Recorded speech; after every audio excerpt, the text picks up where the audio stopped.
जय जय रघुवीर समर्थ. समर्थ म्हणतात की समोरच्या एखादी व्यक्ती आपल्याला रागाने बोलते किंवा आपल्याला मोठ्या आवाजात बोलते, त्यावेळेस आपल्याला फार वाईट वाटतं, आपल्याला दुःख होतं आणि दिवसभर तेच आपल्याला आठवत राहतं. पण समर्थ म्हणतात की त्या गोष्टीचं तुम्ही वाईट वाटून घेऊ नका. एखादी व्यक्ती जरी रागाने बोलली, एखाद्या व्यक्ती जरी मोठ्या आवाजाने बोलली, तरीही तुम्ही शांत बसा. आणि समर्थ म्हणतात की समोरच्या व्यक्तीचा आपण स्वभाव बदलू शकत नाही, पण आपण आपल्या स्वतःला तरी बदलू शकतो, असं समर्थांनी आपल्याला इथे सांगितलं. आणि म्हणून समर्थ म्हणतात की स्वभावाला औषध नसतं. म्हणून समर्थ म्हणतात की एखाद्या व्यक्तीला समजावून सांगूनही पटत नसेल तर आपण आपल्या स्वतःला समजावून सांगून आपल्यामध्ये बदल करणे फार गरजेचं आहे, असं समर्थांनी आपल्याला इथे सांगितलं. आणि म्हणूनच समर्थ म्हणतात की या दगदगत्या कलियुगामध्ये प्रत्येक जण इतरांचे दोषच पाहत आहेत, गुण पाहत नाही, त्यामुळे प्रत्येकाला दुःख होत आहे, असं समर्थांनी आपल्याला इथे सांगितलं. समर्थ म्हणतात की या मृत्यूभूमीवर, या सृष्टीवर प्रत्येकाला परमेश्वराने, परब्रह्माने जन्माला घालताना गुण आणि दोष हे दोन्हीही दिलेले आहेत. पण प्रत्येक व्यक्ती मात्र इतरांचे दोषच पाहते, गुण मात्र पाहत नाही. आणि इतरांचे दोष पाहून त्या व्यक्तीला सांगते की हा दोष तुझ्यामध्ये आहे, आणि मग मात्र त्या व्यक्तीला फार दुःख होतं. मग दोष जर तुम्ही इतर व्यक्तीला सांगता, तसं त्या व्यक्तीमध्ये हा गुणही तुझ्यामध्ये उत्तमाचा आहे असं सांगूनही त्या व्यक्तीचं उत्तमाचं कौतुक आपल्याला करता आलं पाहिजे, असं समर्थांनी आपल्याला इथे सांगितलं. आणि म्हणूनच समर्थ म्हणतात की असं जरी केलं तर एकमेकांमध्ये आनंद निर्माण होईल, प्रत्येकाला आनंद प्राप्त होईल, असं समर्थांनी आपल्याला ते सांगितलं.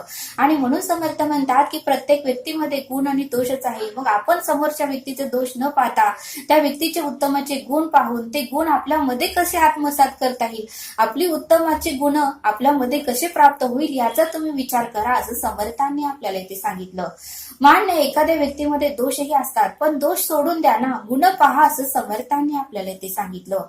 आणि म्हणून समर्थ म्हणतात की प्रत्येक व्यक्तीमध्ये क्रोध असतो, पण त्या क्रोधाला कंट्रोल करण्याचं सुद्धा सामर्थ्य हे आपल्यामध्येच असतं, आणि आपणच त्या क्रोधाला कंट्रोल करता आलं पाहिजे, असं समर्थांनी आपल्याला इथे सांगितलं. आणि त्या काळी समर्थ रामदास स्वामींनीही एक श्लोक लिहून ठेवला होता की नको रे मना क्रोध हा खेदकारी, नको रे मना काम नाना विकारी, नको रे मना सर्वदा अंगीकारी, नको रे मना मत्सरू दंबधारू.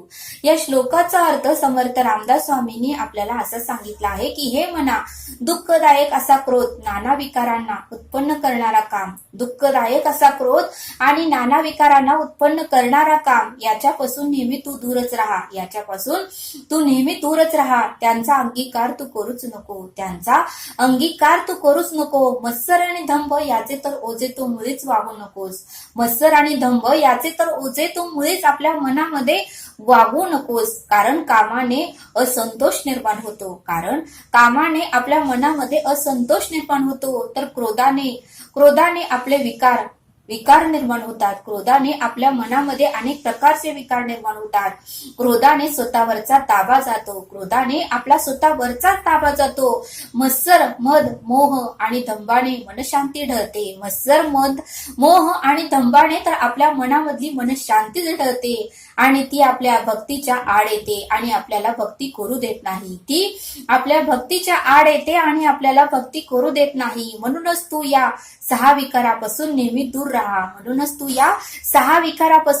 दूर राहा, असा या श्लोकाचा अर्थ समर्थ रामदासांनी पूर्वी लिहून ठेवला होता, असं समर्थांनी आपल्याला इथे सांगितलं. आणि म्हणून समर्थ म्हणतात की क्रोधाला आपल्याला कंट्रोल करता आलं पाहिजे, असं समर्थांनी आपल्याला इथे समजावून सांगितलं. समर्थ आपल्याला एक बोध देतात. एकदा स्वामी विवेकानंद आणि त्यांचे शिष्य रस्त्यावरून चालत होते.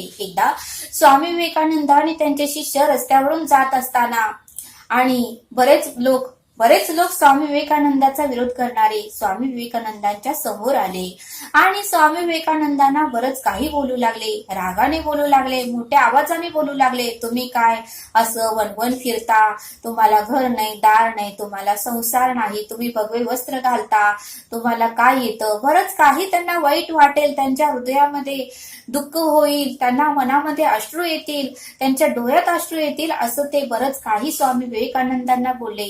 मात्र स्वामी विवेकानंदांना किंचितही राग आला नाही. स्वामी विवेकानंद मात्र हसतमुखच होते.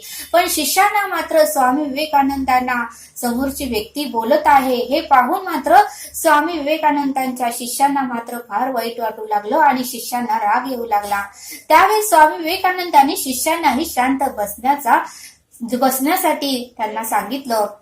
तरीही शिष्य ऐकना की स्वामी तुम्ही हे सर्व तुम्ही ऐकून घेता, तुम्हाला सहन होतं, पण स्वामी आम्हाला सहन होत नाही आणि हा व्यक्ती नाही तो बोलत आहे, तुम्ही मात्र शांत बसला, हे काही आम्हाला पटत नाही, असं सर्व शिष्य स्वामी विवेकानंदांना बोलू लागले. त्यावेळेस स्वामी विवेकानंद म्हणले की तुम्ही शांत बसा.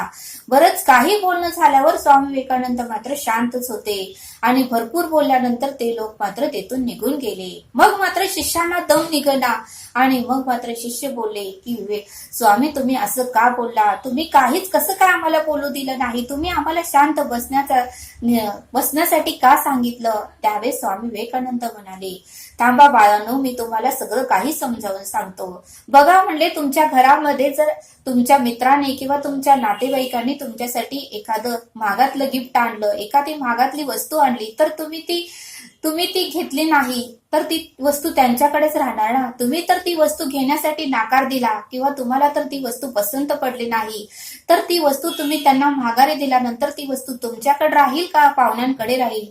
त्यावेळेस सर्व शिष्य म्हणाले ती वस्तू आम्ही जर घेतली नाही तर ती आमच्याकडे राहणार नाही, ती वस्तू ज्या व्यक्तीने आम्हाला दिली आहे त्या व्यक्तीकडेच राहणार. तसं स्वामी विवेकानंद म्हणले की ह्यातूनच तुम्हाला हे समजावून सांगतो की आता ज्या व्यक्तीने आपल्याला भरपूर काही बोलले, मला भरपूर काही बोलले, रागानं बोलले, पण मी त्यांची भेटवस्तू मी स्वीकारलीच नाही, त्यामुळे ती भेटवस्तू त्यांच्याकडेच राहिली. मग मला राग यायचं काय कारण आहे, मला दुःख व्हायचं काय कारण आहे, मी निराश व्हायचं काय कारण आहे, मी नाराज व्हायचं काय कारण आहे, मी सतत त्या गोष्टीचा विचार करण्याचं काय कारण आहे, असं स्वामी विवेकानंदांनी सर्व शिष्यांना समजावून सांगितलं.